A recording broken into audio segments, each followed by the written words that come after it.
Olá, meu nome é Débora, sou professora de redação e nesse período de quarentena eu vou gravar alguns vídeos para vocês, certo?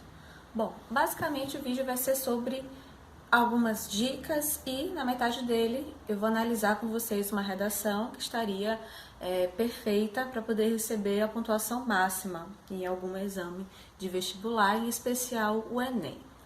Bom, primeiro de tudo, tem uma coisa que ninguém presta muita atenção, que é a questão, por exemplo, do tamanho da letra. Que peguei uma folha de redação, tá? Que é a redação que eu digitei, que vai estar na outra metade do vídeo. Olha o tamanho da letra, certo? Observem, se eu pegar uma outra redação, que nem essa, com essa folha, aliás, e ela tiver com a letra grande, por exemplo, percebe que essa redação com a letra maior, não precisa nem ser grande, mas maior do que essa, vai conter menos fundamentação, certo? Dessa forma, se tem menos fundamentação, eu não consigo defender tão bem os meus argumentos. Tem uma outra questão aqui, muito importante. A competência 4, que está relacionada com a variedade de elementos de coesão, basicamente, ela é afetada se eu tenho um texto com a letra maior. Uma letra maior significa menos linhas preenchidas. Ou seja, se eu tenho menos linhas preenchidas, por mais que eu tenha escrito até a 30ª linha, se a minha letra é grande, é como se eu tivesse feito 20 linhas, 18 linhas. Ou seja, eu vou com certeza ter menos elementos de coesão. E isso vai comprometer a minha nota ao final da correção. Então, basicamente, gente, uma das dicas parece ser besteira, mas é aprender a diminuir a letra. Porque a folha do Enem, por exemplo, tem 30 linhas, mas na verdade aquela folha dá a impressão de que ela é muito menor, é muito apertada, ou seja, cabe pouca coisa. Se cabe pouca coisa, você vai precisar aprender a diminuir a letra de uma forma que ela não fique ilegível. Certo? Então, todas as vezes que você for treinar, prestar atenção em relação a isso. Utilizar canetas de escrita fina ajudam muito a deixar a sua letra mais legível e também menor, certo? Então, assim, é uma pequena dica para poder começar a análise dessa correção. Segue aí a análise. Vamos começar a análise da redação. Bom, notem, primeiramente, que tudo que está em roxo aqui são os elementos de coesão que chamam a atenção do corretor. A competência 4 está relacionada com a variedade de elementos de coesão. Então, eu preciso a todo momento mostrar que eu tenho um repertório relacionado a essa variedade de elementos de coesão, certo? De vários tipos nós temos aqui. Dessa forma, não tem como o corretor não te dar 200 pontos da competência 4, que é coesão e coerência. Vamos analisar primeiramente a introdução. No século XIX, o escritor Victor Hugo publicou a obra O Homem que Ri. Então, o capítulo retrata a história de uma criança que é traficada, desconfigurada e vendida para trabalhar forçadamente. Nesse caso, já se começa o texto com abordagem autoral muito válida. O Homem que Ri é uma obra que vai tratar dessa violência infantil. Então, logo de cara, na minha terceira linha da redação, eu já mostro para o corretor que eu tenho repertório sociocultural produtivo. Então, na minha competência 2, que avalia se o aluno está dentro do tema, né, fez a análise correta do tema, e se ele extrapola os textos de apoio, ele já demonstrou isso. Então, ele fecha a competência 2 também. Para poder ligar o primeiro período com o outro, sempre tentando inserir um elemento de coesão. Tá? Nesse sentido, ele ajuda a dar continuidade ao que foi falado anteriormente. Nesse sentido, a obra hugoana denunciava o crime que destinava os infantos ao destino mais banal, tornarem-se brinquedos a fim de entreterem a burguesia. Apesar da distância temporal, muitas crianças sofrem diversos tipos de violência ainda na contemporaneidade. Perceberam que o exemplo da obra literária do Victor Hugo já foi relacionada com o tema. Eu não posso simplesmente trazer um repertório sociocultural que está relacionado com o tema, mas não explicar de verdade qual é a relação com o tema. a relação em que a violência que o personagem da obra Goana passou ainda permanece na contemporaneidade. Aí eu vou passar de um período para outro, eu utilizo um outro conector, né? Nesse contexto, uma das causas para a perpetuação dessas agressões é o distanciamento da sociedade perante essa problemática. Aqui eu estou mostrando para o meu corretor que no meu desenvolvimento 1 eu vou falar sobre a perpetuação, a continuação dessas agressões está relacionada com o fato da sociedade estar distanciada em relação ao problema. E o meu desenvolvimento 2, eu vou falar sobre a dificuldade de se descobrir a violência nos lares brasileiros. Se eu seguir direitinho o que eu estou prometendo, o que vai acontecer? Simplesmente você vai fechar a competência 3 também, que a competência 3 está relacionado a projeto textual, certo? Bom, percebam que o desenvolvimento 1, o 2 e a conclusão sempre começam com elemento de coesão. Esses elementos de coesão são chamados de interparágrafos, são eles que iniciam. Os que estão dentro são chamados de intraparágrafos. Então, é importantíssimo que você tenha essa variedade a todo momento no seu texto, tá? Nesse cenário ressalutar, ou seja, é importante o pensamento do historiador medievalista Philippe Ares. O Philippe Ares, como eu estive em uma das aulas, foi um grande historiador e ele fala sobre o conceito da infância ser algo muito recente, porque na Idade Média, por exemplo, e depois, séculos XVIII, XIX, até início do século XX, a criança era vista como um adulto em miniatura. Então, olha só, eu estou precisando falar sobre o distanciamento da sociedade. Eu preciso provar o porquê que isso ocorre. Para poder provar isso daqui, eu estou utilizando mais uma abordagem autoral. Em sua obra, o autor traz à tona a ideia de que não havia no medievo a tomada de consciência da infância. Isso porque, como eu falei para vocês, a criança era vista como adulto pequeno. Né? Desse modo, tá vendo? Eu estou precisando continuar a minha ideia, então vamos para o desse modo.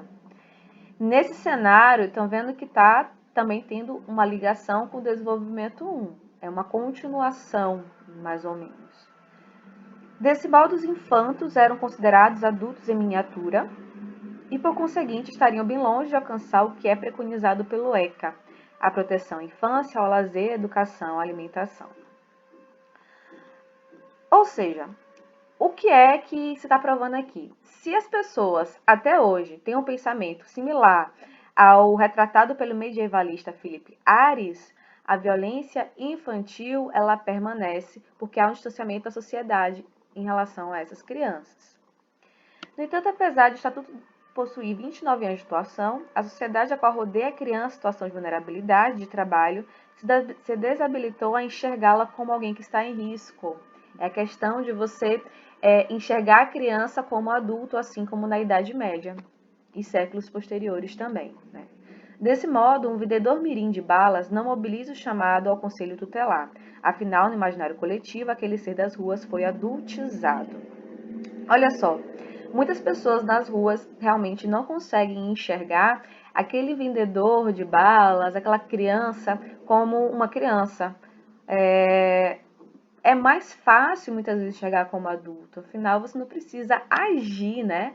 Porque na teoria, nós deveríamos fazer um chamado ao conselho tutelar toda vez que víssemos uma criança vendendo balas, por exemplo. E nós não fazemos.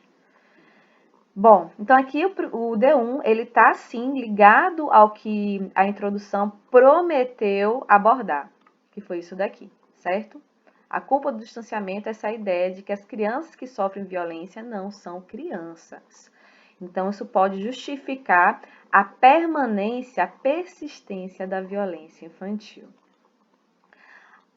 Olha só, muita gente tem dificuldade em citar nomes, né, de pensadores porque tem medo de errar. Eu já falei em uma das aulas que se você escrever o nome de um pensador errado, escrever ele, sei lá, com F ao invés de PH, enfim, cometer qualquer tipo de erro, isso não desconta ponto nenhum na sua redação. porque é avaliado a norma padrão da língua portuguesa, e não nomes próprios, que muitas vezes são de outras línguas. Então, não tem problema errar. Ah, professora, eu nunca vou lembrar esse nome aqui, Felipe Ares. É necessário que você estude, isso vai começar a ficar registrado na sua mente. Faça um caderno de anotações, as citações, as referências que você considerou mais interessantes ao longo dos seus estudos. E aí, sempre nas vésperas de uma avaliação, você dá uma olhadinha, porque isso vai fazer com que a sua memória fique mais forte, né? Que você consiga retomar os seus estudos numa redação, que você consiga relembrar o que você já leu, já estudou. Então, sempre ler nas vésperas de exames importantes pode ajudar. Para poder memorizar alguns nomes, é legal você associar pessoas que você conhece, né? No caso do Felipe, você deve conhecer algum Felipe, e se esse Felipe for do signo de Áries, olha, perfeição aqui. Você vai se lembrar desse historiador medievalista para sempre. Então, tentar arranjar maneiras de lembrar desses nomes, ok? É interessante lembrar também que O Homem que Ri, essa obra do Victor Hugo, foi uma obra inspirada Aliás, o Coringa foi inspirado na obra Um Homem que Ri. Coringa que vocês tanto gostaram de assistir recentemente nos cinemas. Ele foi inventado, na verdade, pelo escritor Victor Hugo, escritor do século XIX. Bom, vamos para o desenvolvimento 2. Ademais, é um elemento de coesão que indica... É a mesma coisa que além disso. Ou seja, eu quero dar mais uma justificativa da persistência da violência infantil. O que foi prometido foi isso daqui, ó. Dificuldade de se descobrir a violência nos lares brasileiros. Eu preciso agora defender isso que eu prometi aqui. Isso vai ser o meu D2. Sempre nessa organização. Se tivesse mais uma ideia aqui, eu teria que ter um D3. Tudo bem? Então vamos lá. Ademais, há outro fator que dificulta a resolução dos casos de violência infantil, pois o agressor muitas vezes é um parente, alguém o qual, conforme a lei, deveria prover segurança e bem-estar ao menor. Ou seja, já justifiquei, eu falei que a dificuldade de se descobrir a violência é que muitas vezes os agressores são os próprios parentes da criança. Nesse íntere, a obra Macunaíma, de Mário de Andrade, retrata essa problemática com o personagem principal, quando aos 6 anos era aliciado pela cunhada para práticas sexuais, evidenciando a pedofilia no próprio lar do infanto. Nesse viés, a criança demora muito para perceber a violência, pois na escola, por exemplo, aulas sobre educação sexual são vistas de maneira negativa pelos pais responsáveis, sendo banidas da grade curricular das escolas brasileiras. Então, uma outra maneira de se descobrir essa violência é que as crianças, às vezes, não conseguem enxergar tais ações como violência. Afinal, muitas vezes é um pai, uma mãe, é um tio, é um padrinho. Então, a falta de educação sexual nas escolas ajuda também que haja uma dificuldade de se descobrir a violência nesses lares. Então, aqui ficou bem justificado o que foi prometido falar. Pense que a introdução é um roteiro da sua redação. O que você promete falar, desenvolver, tem que estar no desenvolvimento 1 e no D2. Essa daqui é a famosa proposta de intervenção. Eu não vou me aprofundar muito nela. Nós teremos uma aula sobre proposta de intervenção. Mas observem, né, como continua ainda a utilização de elementos de coesão. Preciso ter mais ou menos essa média aqui, uns 4, 5 por parágrafos. Certo? Então, destarte é urgente que medidas saneadoras sejam tomadas. Dessa maneira, a escola deve criar campanhas que expliquem para o alunado como identificar assediadores e agressores. A minha proposta de intervenção teve a ver com uma das problemáticas que eu citei na minha redação.